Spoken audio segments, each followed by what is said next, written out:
Here's Brody Brazil. This news broke on Thursday, which, if I'm correct, was your 60th birthday. You had to bring that up, didn't you? Well, not the age part, but I mean, just like all of this chaos begins on your birthday. And I know I was a part of it. Like, Mel, what's going on here? But how many phone calls and text messages do you think have gone through your phone in the last 5 days? Estimate.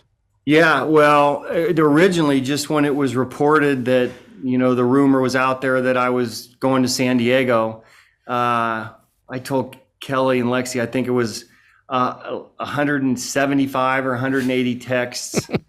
I think it was 65 voicemails. Jeez. And more calls that weren't voicemails. And you know me, I'm OCD. I don't like this stuff sitting on my phone. I'm trying to get back to them as soon as I can, and I'm getting all stressed out and had to put the phone down for a while because I was getting too stressed. You're a good man. You're a good man. No, it just means that how much how important it was to me. My time in Oakland was more than anything else. I know one of the people that reached out to you is Warriors head coach Steve Kerr, and I know you've got a lot of relationship with high level other colleagues in the professional sports world. What sage advice did he give you, or who's somebody else that said something that stuck with you about all of this, earth-shattering news?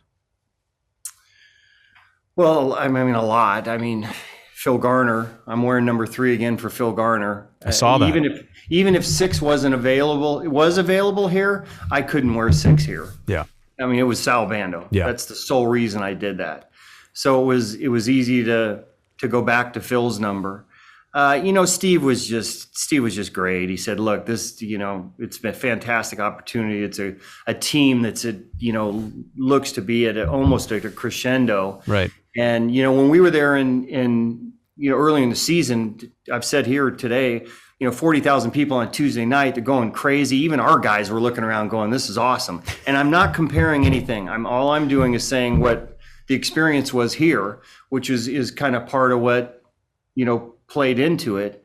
But man, Oakland fans, the ones that show up and are out there, and I've often said 10 feels like 20, 20 feels like 40. When they got a full house, it's as lively a crowd as you're ever going to see. So, it's more just kind of is what it is, unfortunately, and I'm in a different place, but man, do I value my time in Oakland. I thank everybody dearly because, it didn't last that long just because of me. There were a lot of people, fans, media, ownership, coaches, players that extended that time in Oakland for me. Well, it's not like I needed to do any research on you, Bob, but I obviously have been texting with some of your players and just kind of, gauging their thoughts and comments. And I don't want to be too specific, but I mean, there's almost a condolence being sent around from player to player, like, realizing what you meant to the team and what now is not going to be around. Chris Bassett tweeted this. I'll read it. As Dr. Seuss says, don't cry because it's over, smile because it happened. 10 plus years in Oakland, was able to call Bo Mel their manager. He's truly the best in the sport. Be grateful. I sure as hell am. And to your point earlier, I know they all understand this, like this is a business. Were there personal moments though? Because I know these are not just employees with you. These are a lot of your friends too. Yeah, like I said, when I made some calls, I was, kind of a little worried. And, Murph summed it up to me too. No hard feelings. We understand. Yeah. So I appreciate that. And all the, the guys that like Bass with what he says and, what he says about me. He's done more for my career than I've done for his.